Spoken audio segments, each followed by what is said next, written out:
Hey everyone, and welcome back to a better version of myself. Today we're diving deep into something kind of ancient, but like super relevant to, building a better you, and that is karma.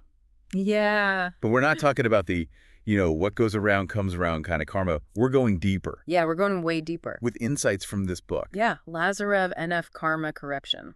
So what I'm getting from this book is it's less about like cosmic punishment, right? Totally, yeah. And more about understanding how the energy we put out there Yeah. like shapes our reality. Yeah, this book really flips the script on how we usually think about karma. Okay, so unpack that for me a little bit. Okay, so basically it's not some pre-written destiny that we're stuck with.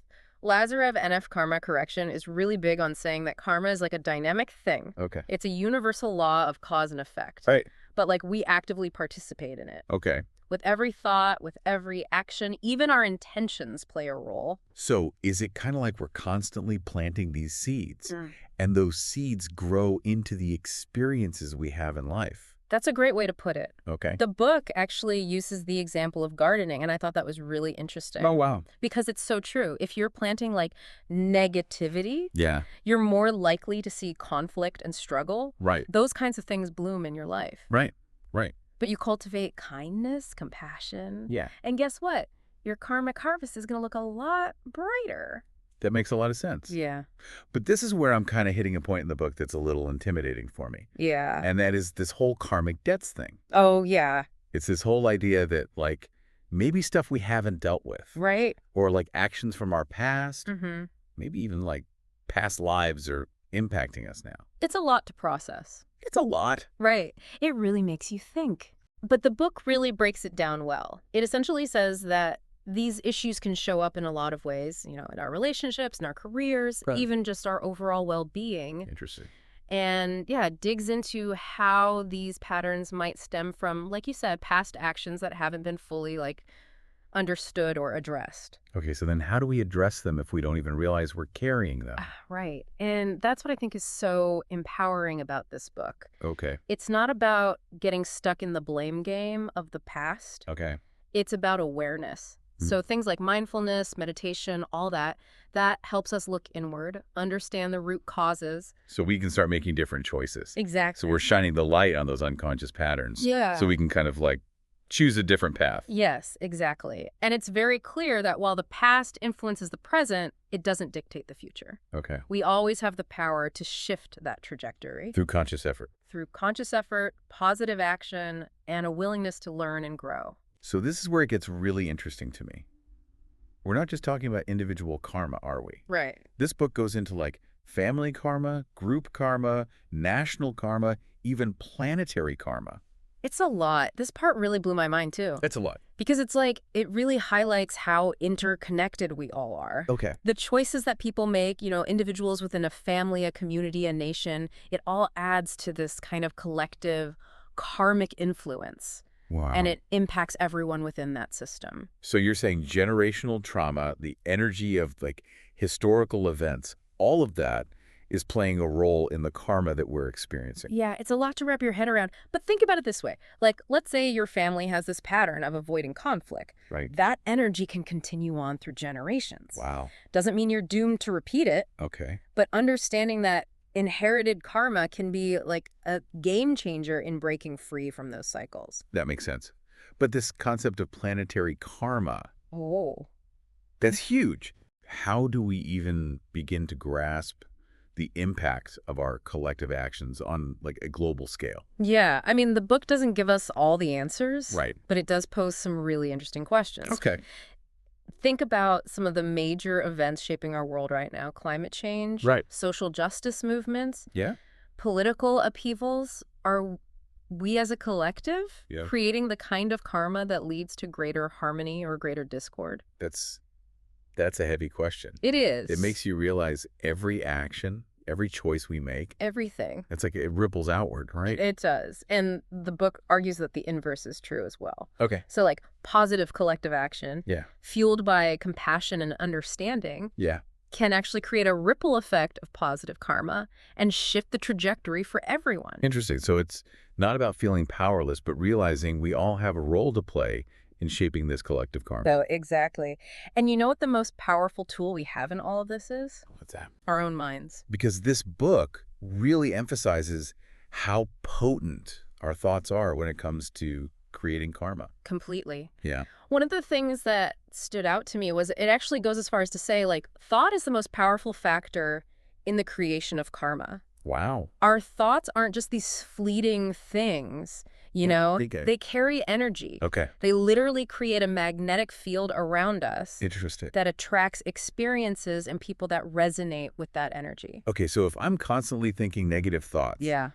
I'm basically setting myself up to experience more negativity. In a way, yeah. But it's not about, beating yourself up for every negative thought that pops up. Right, right. It's more about recognizing the power that our minds have. Yeah. And making a conscious effort to cultivate more positive, more loving, Right. more empowering thoughts. It's like planting those seeds. Exactly. We want to plant those seeds of what we want to see, not just in our own lives, Yeah. but also in the world around us. This is reminding me of something else the book talks about, and that is reincarnation.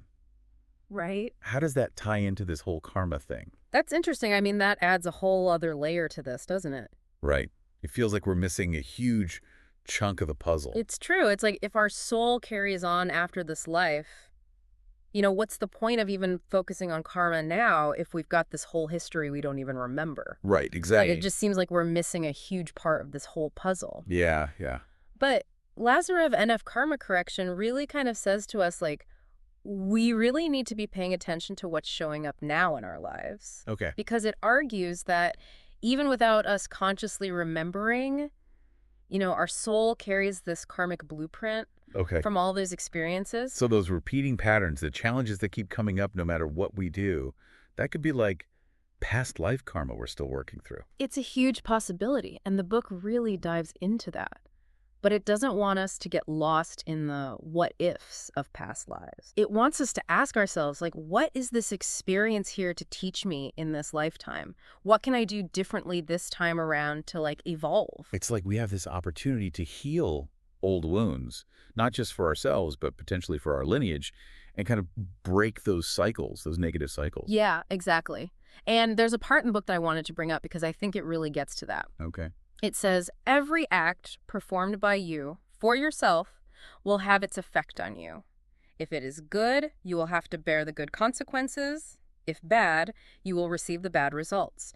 But any action performed not for yourself, whatever it may be, will not have its effect on you. Okay, hold on. So are you saying that if we do something for someone else and we don't expect anything back, like there's no karma? It's not that there's no karma, but the focus is different. When our actions are rooted in being selfless, being compassionate, wanting to just serve something bigger than us, Yeah. the book says that kind of brace us free from those cycles of self-serving karma. Well. It's like we're tapping into a different energy flow, Okay, that's fascinating. And honestly, kind of challenging Yeah. because like so much of what we do is driven by our own desires and fears and, all the ego stuff. It's true. Yeah. But that's where the real work begins. Okay. And the book is very clear about that. Yeah. Shifting from that me focus to that we focus takes real effort. Conscious effort. Yeah. It's about understanding that we're all interconnected Okay. and recognizing that what we do for others Yeah. ultimately affects us. It's like that saying, the best way to find yourself is to lose yourself in the service of others. Yes. And this book argues that this type of selfless action is so powerful, Okay. not just for our own karma, Yeah. but for the collective karma too. Wow. It's about recognizing that we're all in this together. We are. Our actions have a ripple effect. They do. And Lazarev NF karma correction says it extends way beyond what we can even realize. This whole conversation is really making me think about free will. Like, if karma is all about cause and effect, do we actually have a choice in how our lives unfold? It's the big question. Right. It's a big one. And the book goes for it. It acknowledges that, yeah, we're born with a certain karmic inheritance, things from our past, our family, past lives, like we talked about. Right. But we're not bound by that karma. So it's not predetermined. No. We have agency. We have the power to choose how we respond. We can repeat those negative cycles or make a choice to shift the trajectory. So how do we do that? Well, there's this amazing metaphor that the book uses, and I think it's so powerful. Okay. It says, Instead of being chains, the understood law of karma gives the strong soul wings on which it can rise to the spheres of boundless freedom. Wow, that's beautiful. Right. So understanding karma isn't about feeling trapped. No. It's about realizing how much power we actually have Yes. to create positive change. Yeah. Yes. To unlock that power, we have to really understand how karma works, especially the role of thoughts and intentions. Which Lazarev NF karma correction is very, very big on. Yeah. It stresses that our thoughts aren't just these like fleeting things. Right. They are so powerful when it comes to shaping our reality. The book actually says they affect karma 100 times more than the outer life. 100 times. Yeah, 100 times. Our inner world has way more of an impact than our external actions. So it's not just about what we do, it's about what we think and feel. And that's where things get really fascinating because it speaks to the power of our subconscious. Okay, yeah. And the book goes deep into that. Right. How our deepest beliefs and fears and desires Mhm. are often just operating under the surface and Right. impacting our thoughts, our emotions, our Exactly. actions. So if our subconscious is like calling the shots, Yeah. how do we even begin to change those deep-seated patterns? It feels like trying to change the current of a river. It's not easy, but the book says it is possible. Okay. And it gives us some really great guidance on how to do this. Okay. One of the biggest things is self-awareness, Okay. but it goes beyond meditation and mindfulness. Okay. It encourages us to become, and this is a direct quote, archaeologists of our own minds. Wow. We have to dig deep, Yeah. uncover the root causes, What's those the key? limiting beliefs and negative patterns. So no more avoiding, no more sweeping things under the rug. No, Okay. it's about facing those shadows head on with compassion and a real desire to heal. So the more we understand our subconscious programming, Right. the more we can like rewrite the code. That's a great way to put it.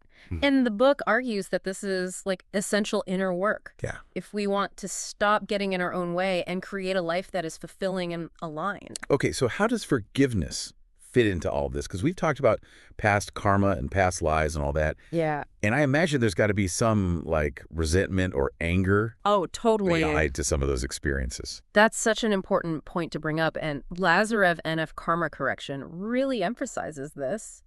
Okay. Holding on to that resentment, that anger, or that blame towards ourselves or others Yeah.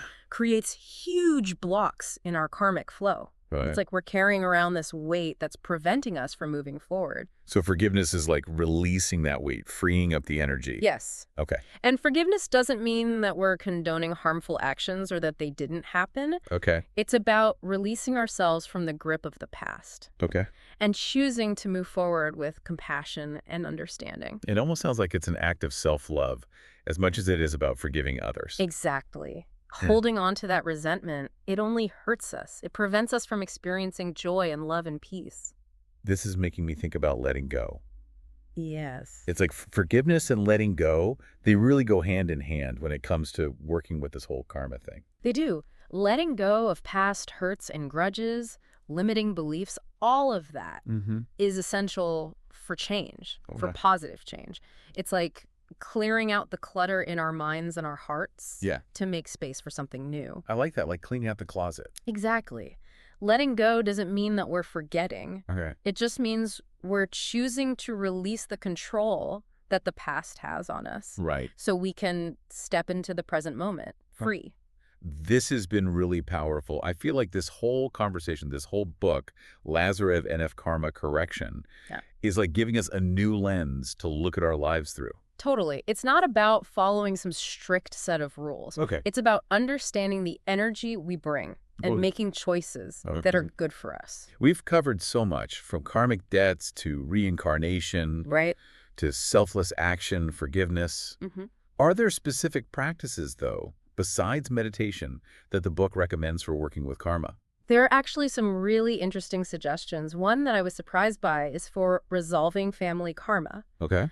It involves consciously sending like love and gratitude to anyone we might harbor resentment towards, even if we don't feel it in the moment. Oh, that's interesting. So we're just kind of like deciding to shift that energy, Yeah. even if it feels weird at first. Yeah, and it might feel weird, but Lazarev NF karma correction argues that this kind of like intentional energy work Okay. can really have a profound impact on our patterns Individually. individually within our families. Oh, wow. Okay. Like within those systems. So it's like we're breaking those chains of like negativity and making space for healing, Yes. reconciliation. Exactly. And this whole idea of sending that positive energy, it goes beyond family too. Okay. It encourages us to do things like loving kindness meditations, directing that compassion, sending those good vibes out to everyone. Because like we're all connected, right? Yeah, absolutely. What we put out there comes back to us in some way.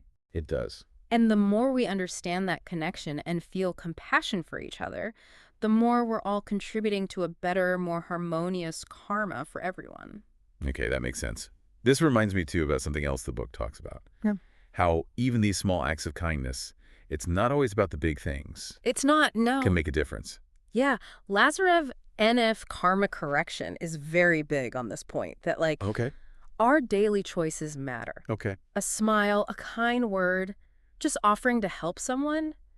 These small acts build positive karma, and that spreads outward, you know? Yeah. It influences the energy for everybody. It's like be the change, right? Yes, It starts with us every moment. every moment. And the more we can like really live with that kindness and compassion and understanding, Yeah. the more we change our own karma Okay. and show other people how to do the same. So it really does come down to awareness, I think. It does. Being present, Yeah. making conscious choices, and realizing the power that we have. Awareness is huge. It's like, it's the key to this whole thing, to karma. When we're aware, we're not on autopilot anymore, you know? We get to decide, and we can make choices that are right for us and make the world a better place too. This whole conversation has been amazing. Yeah. I feel like I understand this so much better, the power that we have, and all this about karma. Oh, good. It's been great. It is a journey, Yeah. you know, and we're always learning and growing. Right. But the good stuff makes it so worth it. It does. Well, I wish we had more time to dive in, Yeah, me too. but we're out of time for today.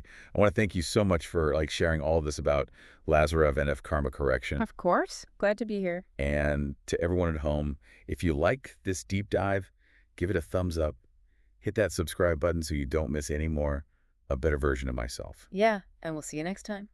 We'll be back soon with even more to help you live your best life. So until then, keep those good vibes flowing.